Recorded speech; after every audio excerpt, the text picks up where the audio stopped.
और ये आंतरिक नासा छिद्र है। आंतरिक नासा छिद्र कहाँ खुलते हैं, अर्थात ये मुख गुहा है, मुख गुहा है, और यहाँ मुख है। तो ये मुख गुहा जो है आगे कहाँ खुलती है, जहाँ खुलती है सक्रिय जो जगह है जहाँ खुलती है उसको हम क्या बोलते हैं, ग्रसनी बोलते हैं।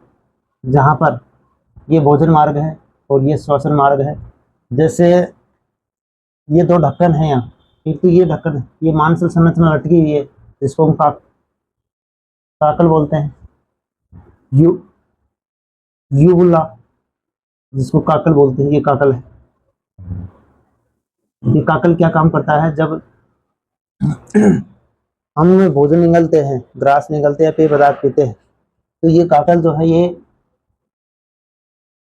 ऊपर हो जाता है। जैसे यहाँ से आएगा तो पेय पदार्थ आएगा, भोजन आएगा, तो ये काकल ऊपर जाकर के नासा छिद्रों को, आंतरिक नासा छिद्रों को बंद कर लेता है।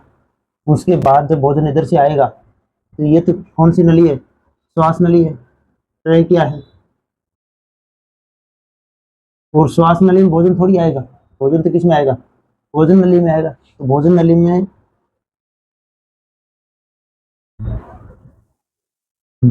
में जब भोजन जाएगा तो ये जो ढक्कन है, ये ढक्कन इसके ऊपर ढक जाएगा। जैसे इधर से आएगा ना भोजन, तो इससे टकराएगा, ये इससे टकराएगा, तो ये ढक्कन इस पर ढक जाएगा।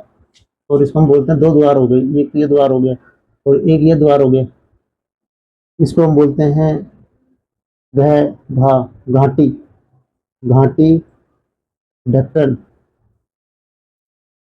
घाटी ढक्कन बोलते हैं, सॉरी घाटी द्वार बोलते हैं। और इसके ऊपर ये जो ढक्कन है जो इस घाटी द्वार को ढकता है, जो पेय पदार्थ भोजन को निगलते हैं उस टाइम, इसको बोलते हैं एपिग्लोटिस, एपिग्लोटिस, अर्थात हिंदी में बोलते हैं उसको घाटी ढक्कन, ढक्कन, घाटी ढक्कन बोलते हैं। और ये घाटी ढक्कन जब भोजन निगलते हैं तो उस समय इसको बंद करता है, घाटी द्वार को बंद करता है, श्वास नली को बंद कर लेता है, और भोजन इस ढक्कन के ऊपर, ये जो ढक्कन हो रहा है ना, जब इधर से भोजन आएगा ना, इस टकराएगा तो ये से ढक जाएगा, और ये भोजन इसके ऊपर के आते हुए इसमें आ जाएगा, भोजन नली में आ जाएगा। और इसको कहते हैं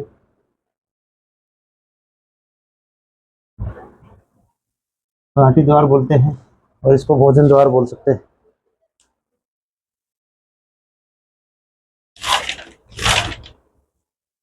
निगल द्वार बोलते हैं इसको, निगलते हैं तो बोलते हैं निगल द्वार। यहाँ तक समझ में आया कुछ? मुख गुहा पढ़ रहे हैं, अर्थात आहार नाल पढ़ रहे हैं, आहार नाले में मुख से शुरू कर रहे हैं, मुख, तो मुख के बारे में लिखा चुका हूँ मैं, मुख गुहा। मुख गुहा जो है दो जबड़े हैं जिसे गृह आकृति है, लेकिन एक तो ये जगह है, अर्थात जबड़ों और गाल के बीच में जो जगह होती है, एक तो ये जगह, और एक दोनों जबड़ों के बीच में जगह है, जीभ के जिस जीभ होती है, दांत होते हैं, ये गुहा है। और दांतों और गाल के बीच में जो जगह होती है उस जगह को हम क्या बोलेंगे, एक विशेष नाम देते हैं इसको, ओरल कैविटी, उसको हम कहते हैं ओरल वेस्टिब्यूल। और एक जो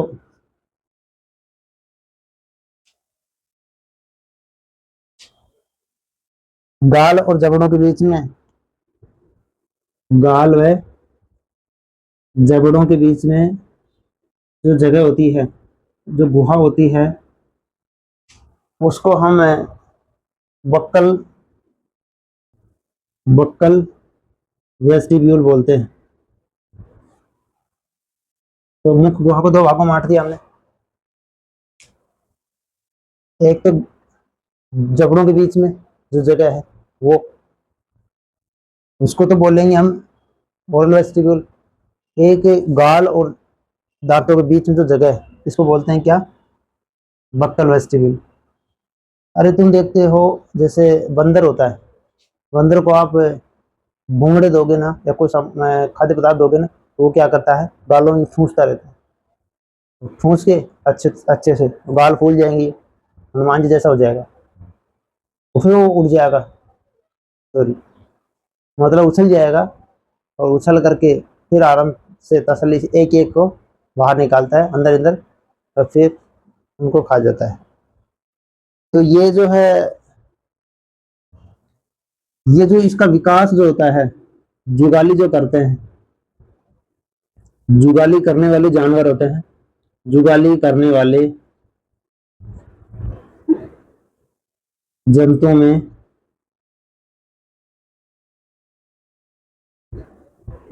विकसित में क्या होता है, ये विकसित होता है। जो जानवर जुगाली करते हैं उनमें कौन सी मुद्रा विकसित होती है, बक्कल वेस्टिबुल, अर्थात जबड़े, दांतों और गाल के बीच में जो जगह होती है वो विकसित किसमें होती है, जुगाली करने वाले जंतुओं में। जैसे बंदर की बात करें तो बंदर में भी ये विकसित होती है। और दोनों जबड़ों के बीच में, तो इसमें तो क्या है, जबड़ों के बीच में तो इसमें तो जीभ है, और क्या है, दांत है, और दो जबड़े हैं, दो जबड़े हैं। और ऊपरी जबड़ा, ऊपरी जबड़ा जो है वो स्थिर है जबड़ा। एक निचला जबड़ा है, निचला जबड़ा कैसा है, अस्थिर है, चल है, ये निचला जबड़ा है। और ऊपरी वाला जो जबड़ा है उसका जो आगे का जो पार्ट है ना, इस तरह से जैसे ये है, तो आगे का जो पार्ट है उसमें इस तरह से खुरदरे खुरदरे कठोर है। जीभ लगा के देखो तब, इसको कहते हैं कठोर तालु। और पीछे कोमल होता है जहाँ एक मांसल संरचना लटकी है, जिसको हमें काकल बोलते हैं, उस इसको कहते हैं हम कोमल तालु, कोमल तालु।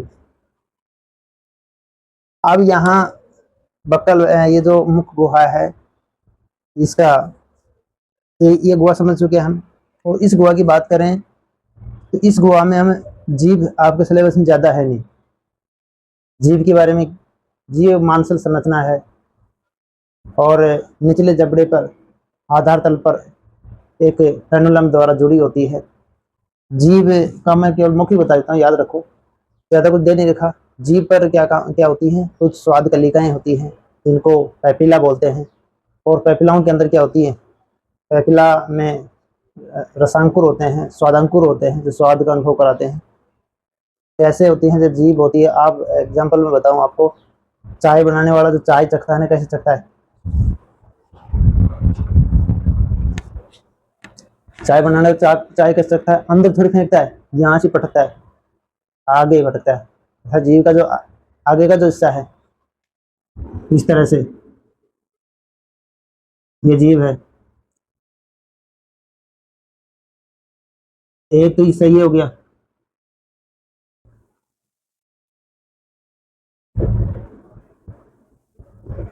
इसमें जो बीच में जो धागेनुमा संरचना सी होती है, कुछ अंकुर दिखते हैं आप इस पर। तो आगे का जो हिस्सा है वो तो कौन सी कलिकाएं होती है उसमें, मीठा स्वाद होता है, मीठा स्वाद के लिए होती है।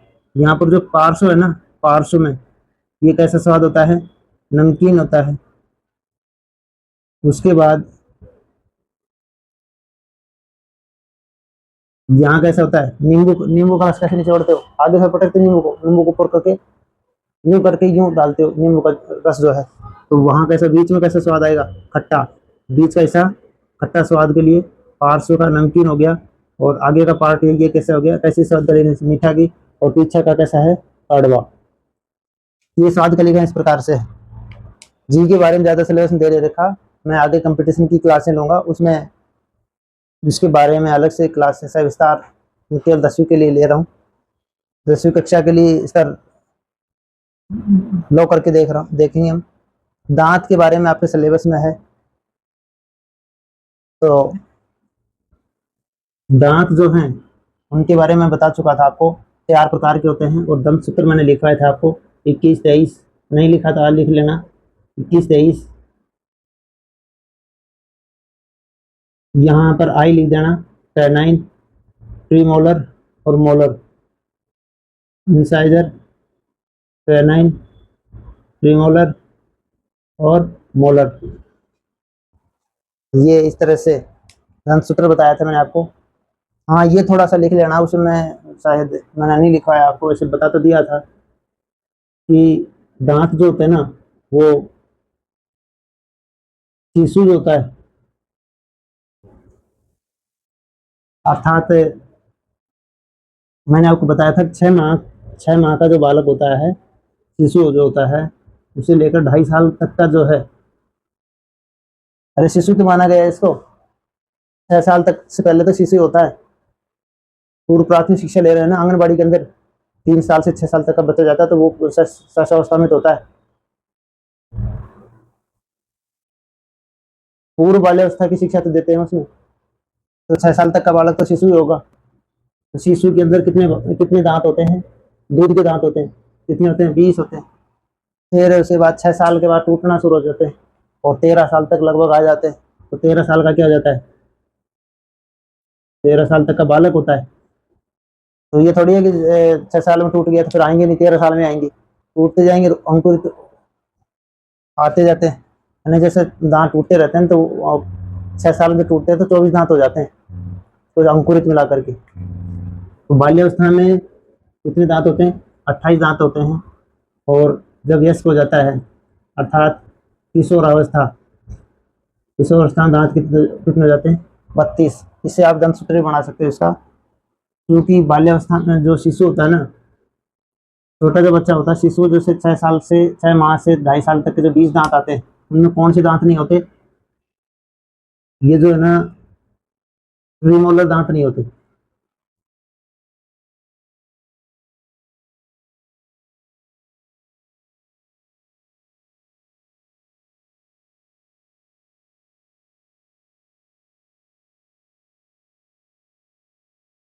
फिर से बता रहा हूँ, बाह्य नासा छिद्र, आंतरिक नासा छिद्र, फिर नासा गुहा या आंतरिक नासा छिद्र। आंतरिक नासा छिद्र किसके द्वारा बंद होते हैं?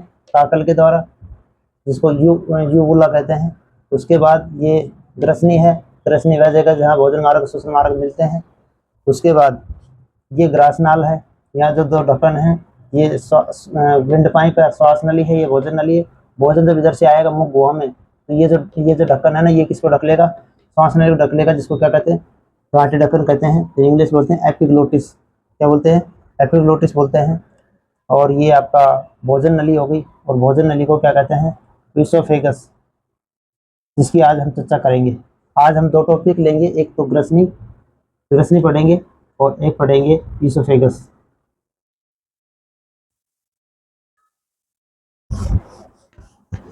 अब आप, क्योंकि पीछे जो मैंने लार जो पढ़ाया है, लार पर एक प्रश्न आ सकता है, उसको लार के जो कार्य हैं वो एक प्रश्न के द्वारा आप लिखेंगे।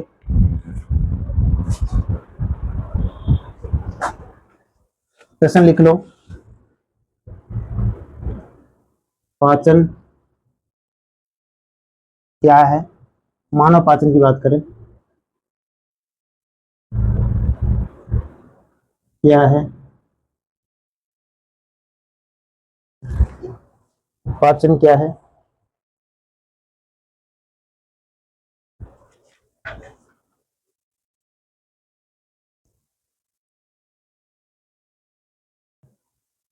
मुख गुहा में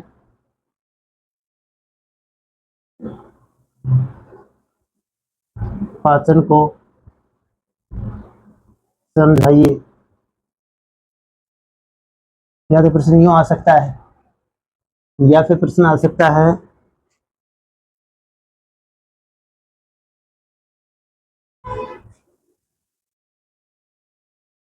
पाचन की परिभाषा लिखते हुए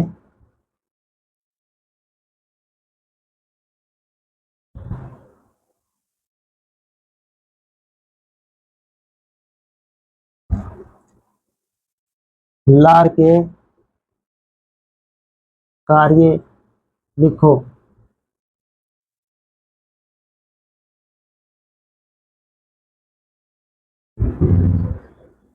पाचन क्या है?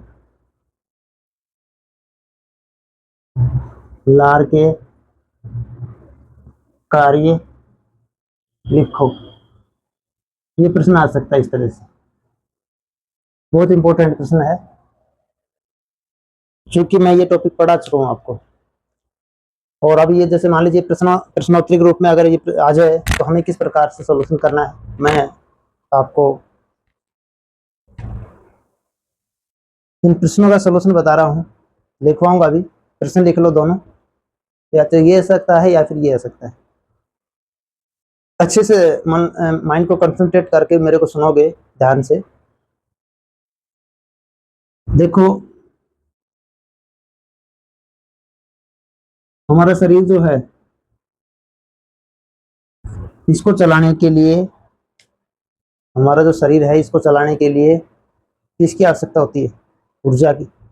ऊर्जा कहाँ से मिलती है? भोजन से मिलती है। अर्थात हम खाएंगे नहीं तो जिएंगे कैसे? वही है। क्योंकि साइंस की भाषा में ये कह सकते हैं, शरीर को चलाए रखने के लिए, शरीर को के अनुरक्षण के लिए हमें भोजन की आवश्यकता पड़ती है। और वो जो भोजन होता है,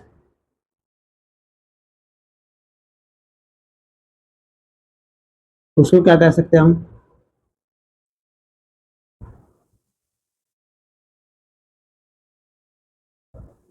कार्बनिक भोज्य पदार्थ। भाई, शरीर को चलाने चलाने के लिए, अनुरक्षण के लिए हमें किसकी आवश्यकता पड़ती है? जैविक प्रक्रम चलने चाहिए। और वो इन जैविक प्रक्रम चलेंगे तो ऊर्जा की आवश्यकता पड़ती है। और वो ऊर्जा किससे मिलती है? हमें भोज्य पदार्थ से। भोज्य पदार्थ कहाँ में लेते हैं? कार्बनिक भोज्य पदार्थ हो गए। अब उस संतुलित भोजन में, अर्थात भोजन के जो अवयव हैं, भोजन के जो अवयव हैं, जिनको क्या बोल सकते हैं हम? पोषक बोल सकते हैं। क्या बोल सकते हैं? पोषक। तो इस जो भोज्य पदार्थ है, कार्बनिक भोज्य पदार्थ है, इसमें क्या होते हैं? पोषक होते हैं। और पोषक को हम कितने भागों में बांट सकते हैं? दो भागों में बांट सकते हैं। कौन कौन से? एक को हम कह सकते हैं दीर्घ पोषक, और एक है लघु पोषक। आप तो ये क्या बता रहे हो? ये तो हमने पढ़ा ही नहीं कभी। अरे भाई, पढ़ा है आपने? अभी नाम लिख रहा हूँ मैं। संतुलित भोजन के जो अवयव हैं वो उनके तो नाम लिख रहा हूँ। जैसे कार्बोहाइड्रेट है, प्रोटीन है, और वसा है। ये तो कैसे हो गए? दीर्घ पोषक हो गए। इनकी ज्यादा आवश्यकता पड़ती है शरीर के ऊर्जा प्राप्त करने के लिए, और वृद्धि और विकास के लिए इनकी बहुत आवश्यकता, महती आवश्यकता होती है। अर्थात ये जो ऊर्जा का कार्बोहाइड्रेट है, ये ऊर्जा का प्राथमिक स्रोत है। इसी प्रकार से अगर प्रोटीन की बात करें, तो प्रोटीन जो है यह उत्तकों का निर्माण करता है। उत्तकों का निर्माण व मरम्मत करता है। और वसा जो है ये स्टोर का, एनर्जी का भंडारण करती है, ऊर्जा भंडारण करती है। और यह एक इसमें से हार्मोन का प्रोडक्शन होता है, हार्मोन्स का उत्पादन होता है। ध्यान दो दोबारा से, ये दीर्घ पोषक हैं। शरीर को चलाए रखने के लिए कार्बनिक भोज्य पदार्थ की आवश्यकता होती है। इस कार्बनिक भोज्य पदार्थ में क्या होते हैं? पोषक होते हैं। कितने प्रकार के होते हैं? दो प्रकार के होते हैं। दीर्घ पोषक, इनकी अधिक आवश्यकता पड़ती है, बहुत महती आवश्यकता होती है। कार्बोहाइड्रेट हो गया, प्रोटीन हो गया, वसा हो गया। और उसी प्रकार से कुछ लघु पोषक हैं। तो लघु पोषक, इसमें आपका खनिज लवण और विटामिन ये हो गई। इनकी कम आवश्यकता पड़ती है, लेकिन ये भी बहुत आवश्यक होते हैं। इनकी कमी से शरीर में विशेष प्रकार का रोग हो सकता है। समझ में आ गया? मैं इनका आंसर बताना चाह रहा हूँ। पहले पाचन की परिभाषा बता रहा हूँ, पाचन किसे कहते हैं। उससे पहले आप ये समझो कि शरीर को बनाए रखने के लिए, चलाने के लिए किसकी आवश्यकता पड़ती है? कार्बनिक भोज्य पदार्थ की आवश्यकता पड़ती है। और कार्बनिक भोज्य पदार्थ में क्या होते हैं? पोषक होते हैं। और पोषक कितने प्रकार के होते हैं? दो प्रकार के होते हैं, दीर्घ पोषक और लघु पोषक। अगर ये पोषक की कैसे हैं? ये तो इनका ये कार्बोहाइड्रेट है। जैसे मान लिया आप गेहूं खा रहे हो, तो इसका जटिल रूप उसमें चावल खा रहे हो, या फिर आलू खा रहे हो, इन सब में क्या है, कार्बोहाइड्रेट है। बाजरा खा रहे हो, बाजरा में कार्बोहाइड्रेट है, लेकिन वो किस किस रूप में है, उसके जटिल रूप में है, स्टार्च के रूप, पॉलीसेकेराइड के रूप में। हमारे शरीर इसको कब काम में ले सकता है, जब इसका सरल रूप आ जाए। तो इसका सरल रूप क्या है, ग्लूकोज है। इसका सरल रूप है फ्रक्टोज है। ये सरल रूप है। अगर इस कार्बोहाइड्रेट का जटिल रूप स्टार्च हो गया, अगर ये स्टार्च ग्लूकोज या फ्रक्टोज के रूप में है, हमें तुरंत एनर्जी मिल जाएगी। लेकिन हम तो क्या इसका उपयोग कर रहे हैं, हर गेहूं की चपाती खा रहे हैं ना। तो ये जो खा रहे हैं हम, इनमें क्या है, स्टार्च है। कार्बोहाइड्रेट किस रूप में है, स्टार्च के रूप में, अर्थात जटिल रूप में है। ये पोषक किस रूप में है, जटिल रूप में। और ये पोषक किस स्टेज में है, सरल रूप में। तो पोषक पदार्थ जो ऊर्जा देंगे, वो ऊर्जा कब देंगे, जब वो हमारे शरीर में किस रूप में आएंगे, सरल रूप में। जटिल रूप में तुमसे ऊर्जा मिल नहीं सकती। तो हमारे शरीर के अंदर क्या लिखोगे, हमारे शरीर को चलाए रखने के लिए पोषक तत्वों, कार्बनिक पोषक पदार्थों की आवश्यकता होती है। और ये कार्बनिक पोषक पदार्थ कितने प्रकार के होते हैं, दो प्रकार के होते हैं, दीर्घ पोषक और लघु पोषक। दीर्घ पोषक ये होते हैं, लघु पोषक में ये होते हैं। ये जो पोषक होते हैं, इनको हम जटिल रूप में उपयोग करते हैं जब इन हमारे शरीर में वह जल अपघटन प्रक्रिया, जिसमें दीर्घ जटिल जटिल पोषकों को किस रूप में ले आया जाता है, लेकर आया जाता है, सरल रूप में बदल दिया जाता है। ये जो प्रक्रिया है, इसे क्या कहते हैं, पाचन कहते हैं। ध्यान रखना, एक तो श्वसन है, एक पाचन है। श्वसन में ऊर्जा मिलती है, पाचन में ऊर्जा मिलती है। पाचन के बाद लास्ट में श्वसन ही होता है, उससे ऊर्जा मिलती है। लेकिन पाचन और श्वसन की जो परिभाषा है, क्योंकि पाचन के बाद जो जटिल रूप से अवयव सरल रूप में आएगा, पोषक अवयव, और वो सरल रूप कहाँ जाएगा, कोशिका माइटोकॉन्ड्रिया में जाएगा। माइटोकॉन्ड्रिया में श्वसन होगा, तो वहां पर भोजन का विखंडन होगा, तब उस ग्लूकोज के विखंडन से ऊर्जा मिलेगी। तो श्वसन में ऊर्जा मिलती है। तो दोनों की परिभाषा जो है वो क्या हो जाएगी, पाचन की और श्वसन की परिभाषा। श्वसन में तो क्या होता है, भोज्य पदार्थ है, और भोज्य पदार्थ में क्या होते हैं, पोषक होते हैं। पोषकों से क्या मिलती है, ऊर्जा मिलती है। पोषकों से ऊर्जा मिलने की जो प्रक्रिया, वो तो क्या कहलाती है, श्वसन कहलाती है। लेकिन अगर हम ये कहें, जो पोषक होते हैं उनका क्या होता है, जल अपघटन। ये शब्द नया आ गया।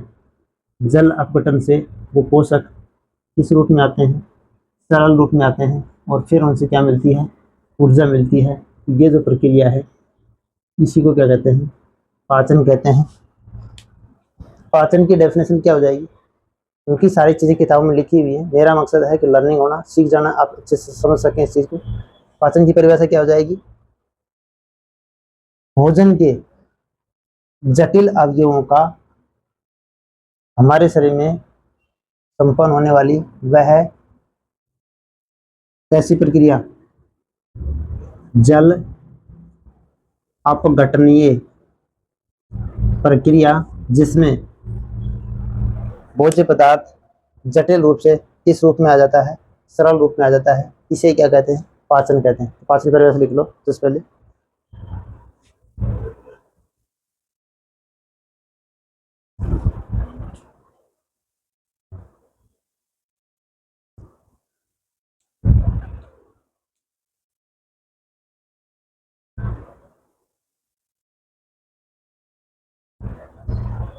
मानव शरीर को चलाए रखने के लिए, ऐसे लिखो, उत्तर लिखो पाचन की परिभाषा, पाचन का उत्तर लिखो पहले।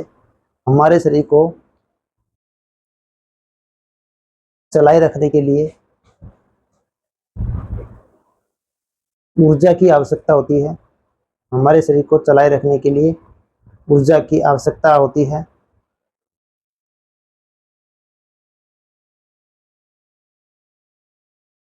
वह ऊर्जा कहाँ से मिलती है, वह ऊर्जा कार्बनिक भोज्य पदार्थों से प्राप्त होती है।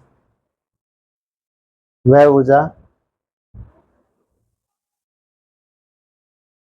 कार्बनिक भोज्य पदार्थों से प्राप्त होती है।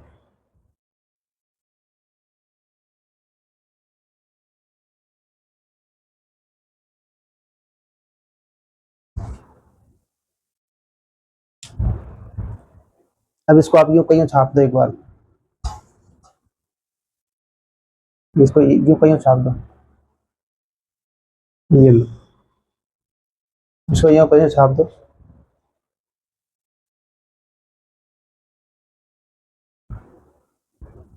कार्बनिक भोज्य पदार्थ से होती है, कार्बन भोज्य पदार्थ ये पोषक होते हैं, तो पोषकों को दो भागों में बांट दो, दीर्घ पोषक और लघु पोषक।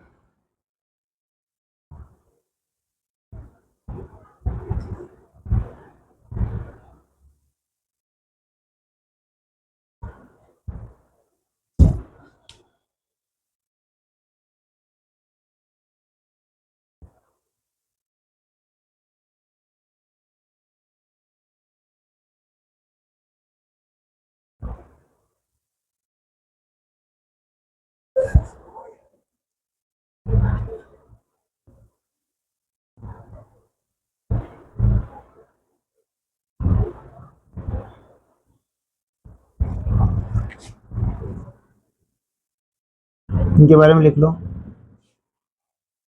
शरीर को ठीक से काम करने के लिए इनकी आवश्यकता होती है।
इनकी कमी से शरीर में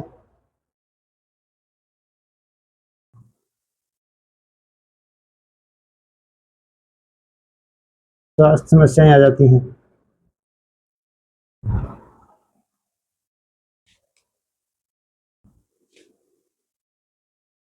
दीर्घ पोषक और लघु पोषक।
एक सीधा से ये लिख लो, उसके नीचे तीर का चिन्ह बना के लिख लो,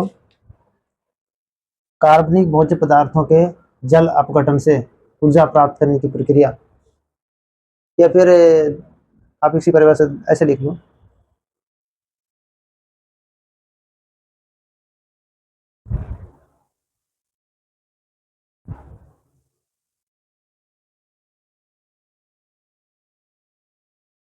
पाचन की एक स्पष्ट परिभाषा लिख लो। ये चीज तो आप लिख सकते हो अलग से, और इसके नीचे लिख लेना तीर का चिन्ह बना करके,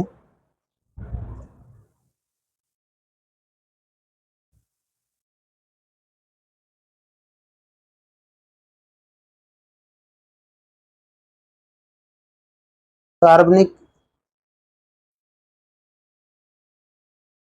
भोज्य पदार्थ,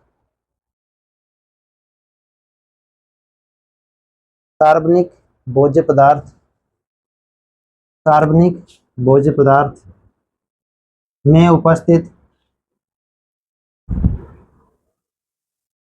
जटिल जटिल कार्बनिक भोज्य पदार्थ में उपस्थित जटिल पोषक अवयवों का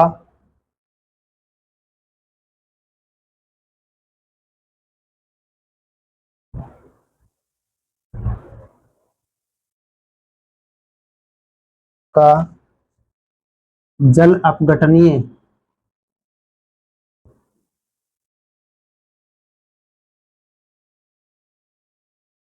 अपघटनीय एंजाइम्स कार्बनिक भोज्य पदार्थों के जटिल पोषकों का जल अपघटनीय एंजाइम से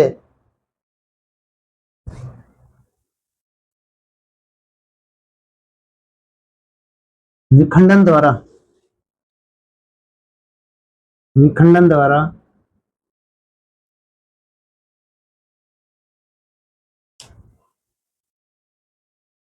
सरल रूप में ले आना, सरल रूप में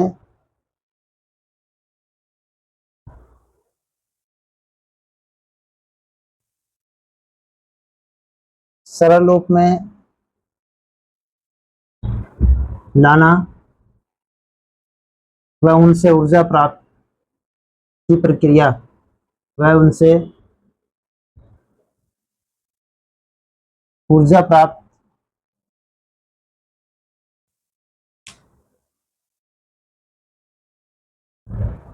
होने की प्रक्रिया, उनसे ऊर्जा प्राप्त करने की प्रक्रिया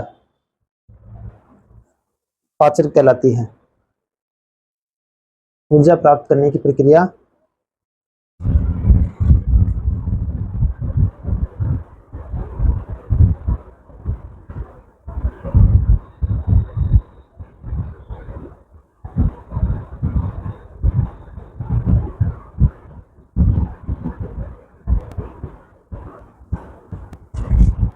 फिर ध्यान दो, परिभाषा लिखिए आपने, कार्बनिक भोज्य पदार्थों में जटिल पोषक अवयवों का जल अपघटनीय एंजाइम की सहायता से विखंडन द्वारा सरल सरल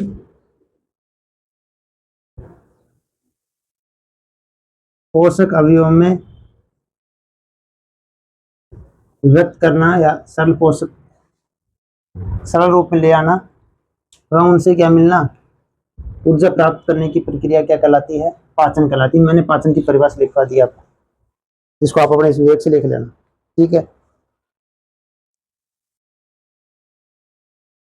श्वसन में और पाचन में अंतर, परिभाषा में अंतर यही है कि श्वसन में सीधा हम लिख देंगे कि भोज्य पदार्थों से ऊर्जा मिलने की प्रक्रिया, यहाँ लिखेंगे जल अपघटनीय एंजाइमों द्वारा, जल अपघटनीय जो प्रक्रिया एंजाइम के द्वारा, ये प्रक्रिया जल अपघटन के द्वारा ऊर्जा मिलेगी। नीचे लिखो लार के कार्य, जल्दी से फास्टली लिख देना, 10 मिनट में लिखना है, मैं बोल बोल के लिखवा दूंगा आपको स्टेप बाय स्टेप, मैंने लिख रखा है इसको अच्छे से। लार के कार्य,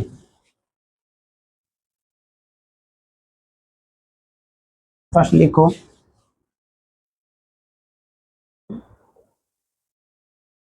लार के कार्य।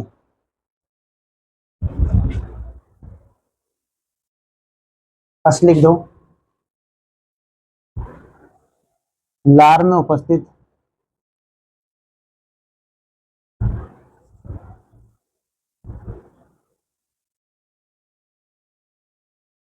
लार में उपस्थित श्लेष्म, लारी श्लेष में भोजन कणों को चिपकने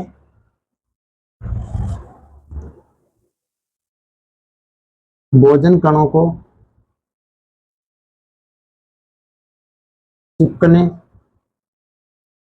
व उन्हें बोलस में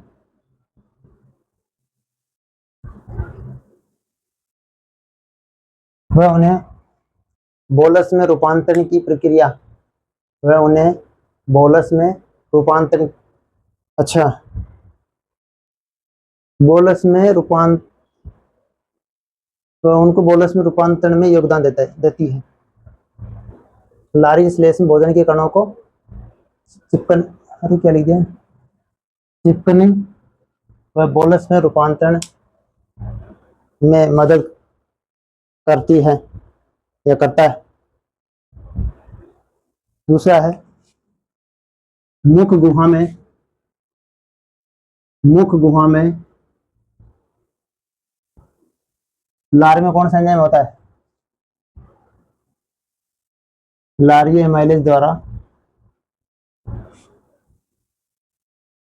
स्टार्च को मुख गुहा में लारियो एमाइलेज या टाइलिन द्वारा कार्बोहाइड्रेट का मुख गुहा में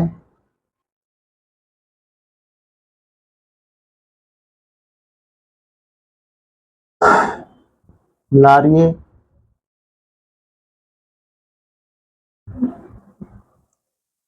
लारिये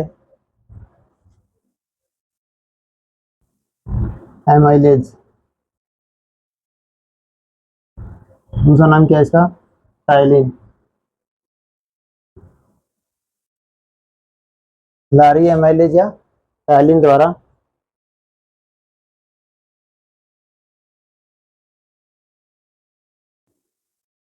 कार्बोहाइड्रेट कार्बोहाइड्रेट का जल अपघटन।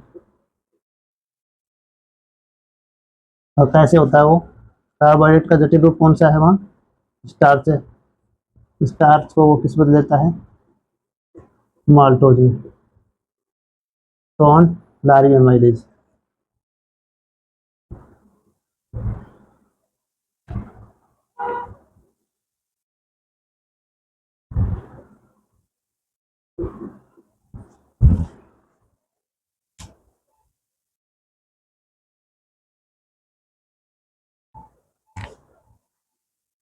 लगभग 30% स्टार्च,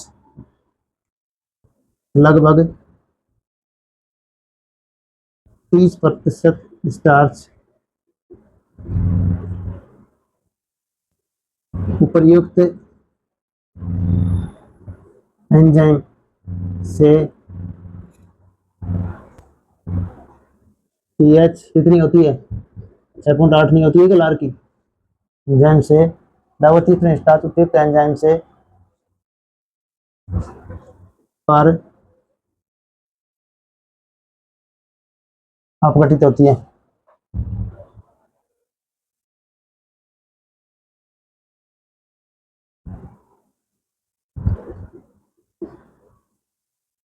दूसरा कार्य लिखवा दिया मैंने लार का। पहला लार का काम है, लार में श्लेष्मा होती है, श्लेष्मा भोजन कणों को चिपकाती है, बोलस बनाने में उसकी सहायता करती है।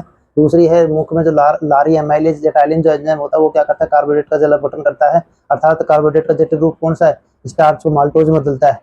वो कितना बदल देता है, लगभग 30% को बदल देता है। कितने पीएच पे, क्योंकि लार की पीएच एनसीईआरटी अनुसार कितनी है, 6.8 है, इस पर ये एंजाइम सक्रिय होता है। तीसरा लिख लो,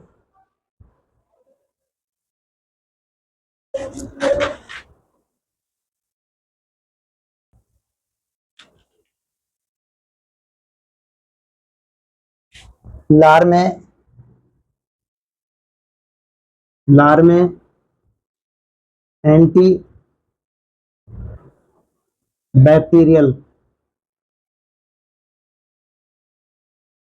एंटीबैक्टीरियल लार में एंटीबैक्टीरियल एजेंट होते हैं।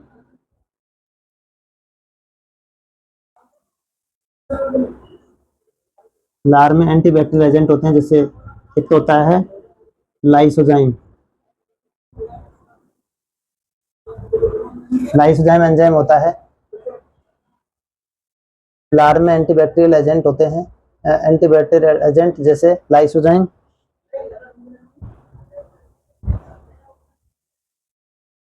लैक्टोफेरिन, पैरो लैक्टोफेरिन, IgA लैक्टोफेरिन। तुम तो ऐसा करो, यही की लिख लो भाई, लिखना तो लिख सकते हो वैसे ही। लार में एंटीबैक्टीरियल एजेंट हानिकारक सूक्ष्म जीवों को नष्ट करते हैं। सूक्ष्म जीवों को नष्ट करते हैं। 3 काम हो गए। चौथा है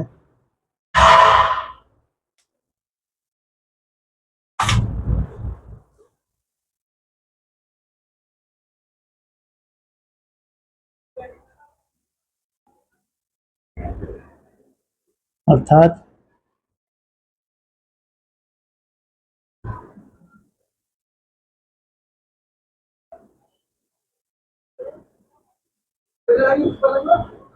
से बचाते हैं।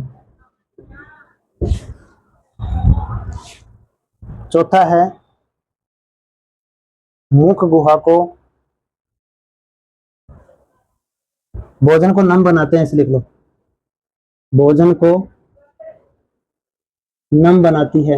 लार की बता रहा हूँ, लार के काम बता रहा हूँ। भोजन को नम बनाती है, अर्थात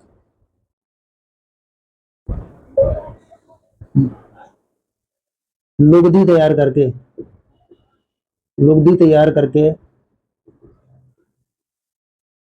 भोजन को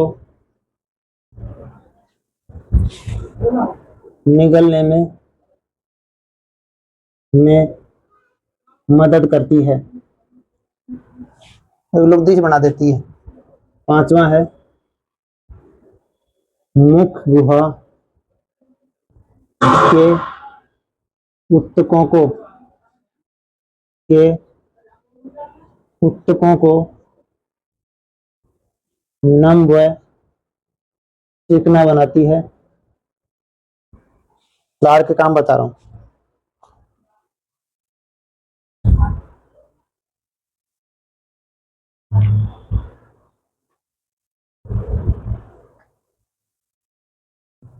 छठा है मुंह व दांतों को साफ करती है। कैसे करती है वो मैं बता देता हूँ।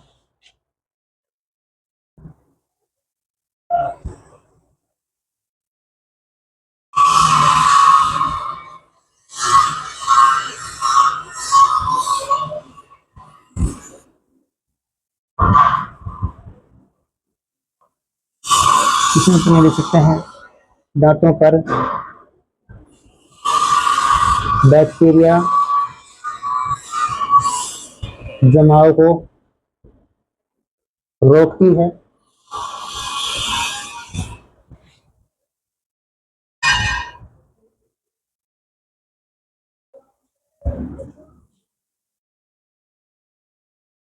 वह दांतों पर चिपके भोज्य पदार्थ को हटाने का काम भी करती है, को हटाने का काम भी करती है। लार करती है काम।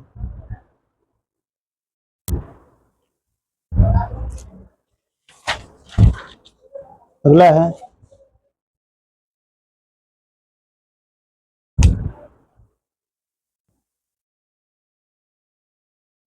सातवां लिखो।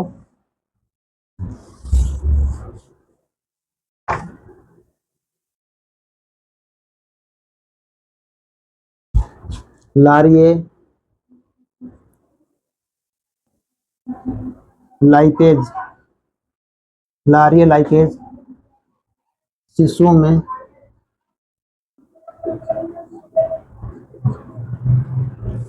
में वसा का पाचन, लारिये लाइपेज शिशुओं में वसा का पाचन करता है, क्योंकि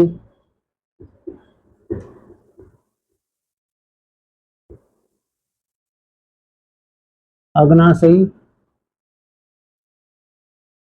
लाइपेज को सक्रिय होने में समय लगता है, समय लगता है, समय लगता है। ठीक है।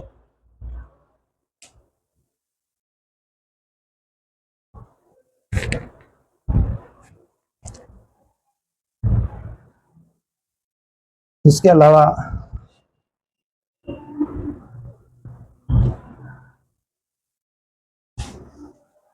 आप लिख सकते हो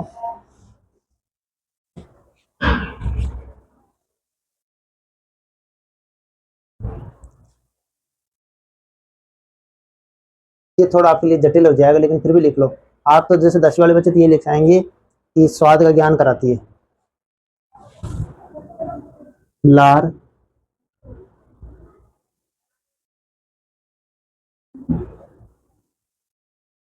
स्वाद का ज्ञान करवाने में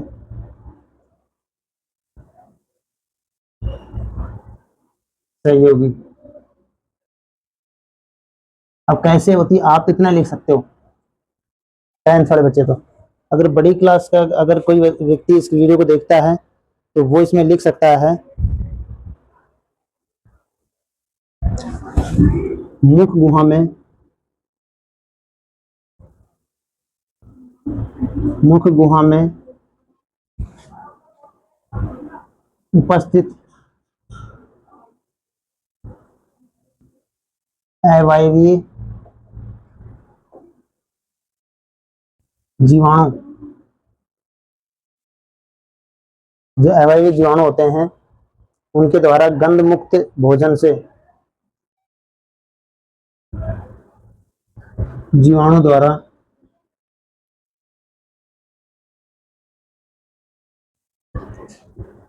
गंध मुक्त भोजन से उत्पादित, भोजन से उत्पादित थायोल, थायोल,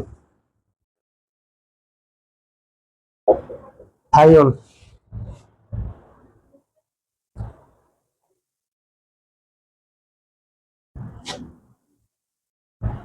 को फंसाकर भोजन के स्वाद में सहयोगी।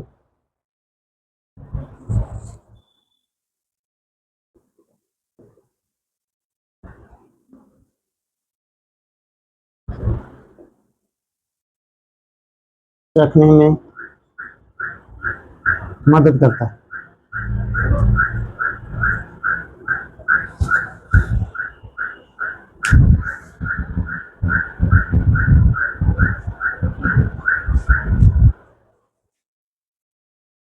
ये लार के काम हो गए।